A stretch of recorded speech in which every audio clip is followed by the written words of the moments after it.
they are commonly called new donors, but they are not new at all. So China, for example, provides development assistance to the developing world since the 1950s. Same for India, and also the others are active for decades. Still, why is there such an increased focus on these actors in Africa, and this is the increasing scale of their activities? But what is clear here is that the role of these emerging donors will become more important, at least for the next, say, 10 years or so. So it is ever more important to think about problems of fragmentation. So the number of private donors is ever increasing. We have ever more global funds. We have an ever increasing number of these emerging donors. And that, of course, deteriorates problems with fragmentation of aid. You have 30, 40 donors being present in one particular sector in some countries, the health sector in particular, but also education. And that whole fragmentation there is likely to reduce the effectiveness of aid, in particular in those countries with lower institutional quality. And that is likely to become more important with the increasing number of donors.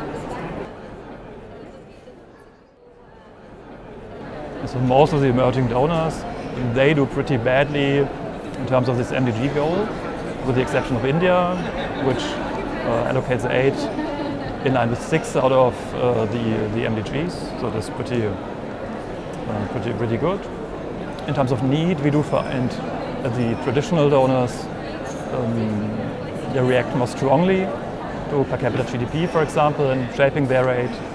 That the political motives are important for the new donors, and more important compared for the group of old donors.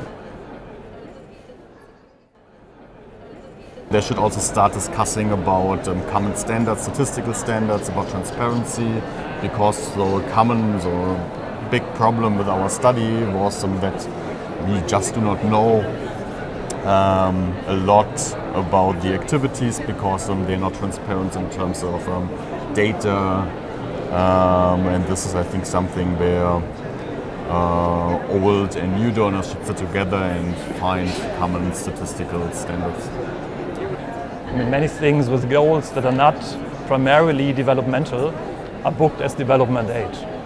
Refugees, for example. If you have refugees in Germany, the costs for that will be booked as development aid. If we have students in Germany who receive scholarships, that will also be included as development aid. So many things that do not reach the country will be booked under that category.